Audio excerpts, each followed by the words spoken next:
official. President Trump announced that he has ordered the Department of War to start once again testing nuclear weapons and wants that process to begin immediately. He said the new testing program is in response to other nations testing their weapons. Here with a lot more on that as we await the start of this historic sit-down between the president and President Xi of China. We have Senator Tom Cotton of Arkansas with us. Senator, good to have you. I can go back. I'll read the entire statement because I think it's deep and I think it's profound and I think it's important. And I think it really is a moment that we better pay very close attention to. And as blunt as the president was, he was blunt here. The U.S. has more nuclear weapons than any other country. This was accomplished, including a complete update and renovation of existing weapons during my first term in office. Because of the tremendous destructive power, I hated to do it, but had no choice. Russia is second. China is a distant third, but will be even within 5 years. Because of other countries' testing programs, I've instructed the Department of War to start testing our nuclear weapons on an equal basis. That process begins immediately. Thank you for your attention to this matter. Your take on that? Well, Sean, I think President Trump is once again reflecting sentiment that President Reagan had in the 1980s. They both regretted the necessity of nuclear weapons. They dreamed of a world in which we might not have nuclear weapons. But as long as adversaries like communist Russia back in the day and today Russia and communist China have nuclear weapons and they're rapidly expanding their arsenal and they're testing their weapons, the United States can't afford to unilaterally disarm.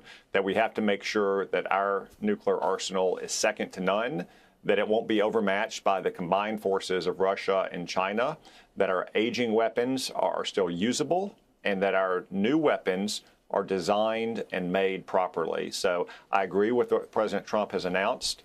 It's only sensible that in a world when Russia and China are threatening the United States with a rapidly growing and novel nuclear arsenal, that we have to take steps to defend our way of life, because that's what our nuclear arsenal does. It truly defends our way of life. It really does, by every measure. I will tell you this, if you look at your screen, it looks like the motorcade, President Trump has already arrived moments ago. It looks like the motorcade, I have to assume, of President Xi is pulling up now as we speak. And this historic meeting, it is, I can see a Chinese flag on the front of that car. And again, on the agenda, the importation of American agriculture, specifically soybeans, TikTok, rare earths, tariffs, the importation by China of Russian oil, and I'm sure issues involving, Taiwan and other issues around the world, fentanyl, a lot of heavy things on the table. I did talk to the president briefly. He seemed optimistic, but he lives for these moments. He loves to sit. He loves to talk. He loves to negotiate. Yeah, Sean, what you heard from the president earlier today is what I've heard from him in the last week or two as well. He has our farmers close to his heart, our rice farmers and soybean farmers in Arkansas, for instance. He's very worried about our manufacturers who've had lost so many jobs over the last few decades to China. He's worried that China has developed genuine leverage over the United States in some critical points like rare earth elements that are so vital to modern manufacturing. China has done this by waging economic war against our farmers and our manufacturers and our high-tech industry for decades. For too long, we turned the other cheek and didn't pay attention to it. We acquiesced to it. Thankfully, President Trump is not doing that. He's standing up to China. You and I, and frankly, no one can know exactly what will be accomplished this morning because, as they say, nothing is settled until everything is settled. But fortunately, President Trump is going in clear-eyed and hard-nosed.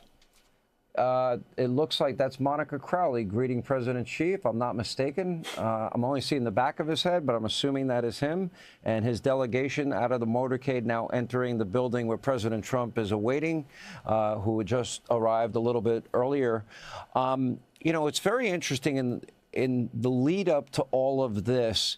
There's been a lot of posturing, a lot of back and forth. One of the issues that really stands out to me, rare earths are way more important than I think most people know. You would know because of your position in Congress and in the Senate.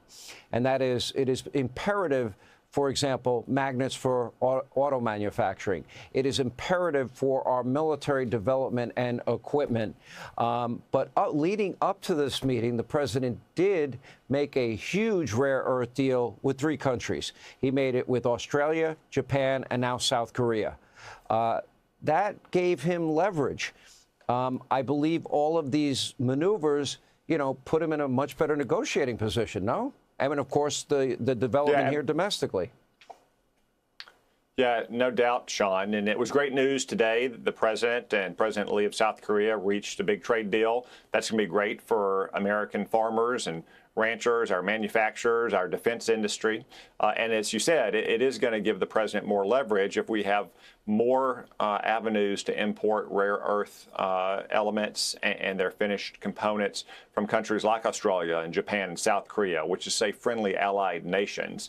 Again, it's unfortunate that for too many decades, America ignored China's growing leverage in some of these places. President Trump is committed to eliminating that leverage, to making sure that we have supply chains for vital products that are not dependent upon China. So today's news about another trade deal in South Korea is a great gust of wind in our sails as President Trump sits down with Xi. And again, I know that we can't say exactly what's going to happen. Nothing is settled until everything is settled. But I know that he's going in very clear-eyed and hard-nosed in defense of America's interests.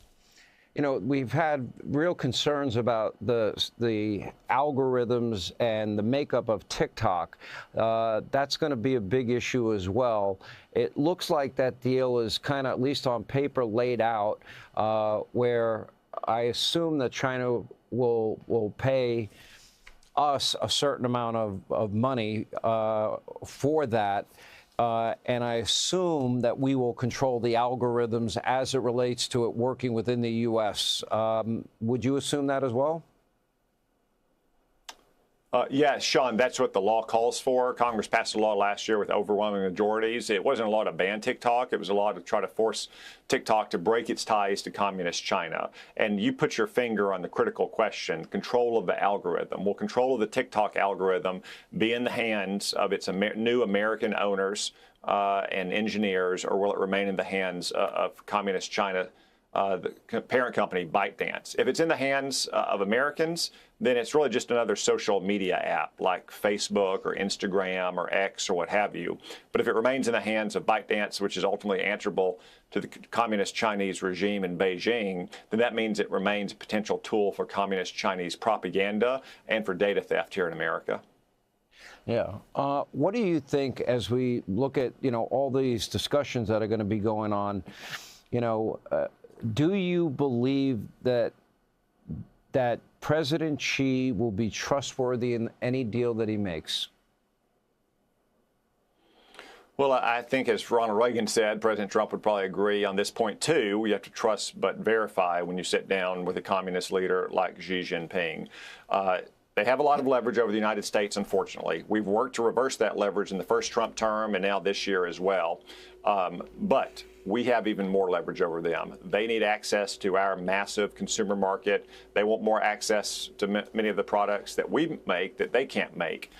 So I think President Trump has a lot of leverage going in. I think it's important that we maintain that leverage through any implementation of a trade deal, whether it's struck today or in the weeks ahead or in the months ahead, to, again, make sure that we trust but verify.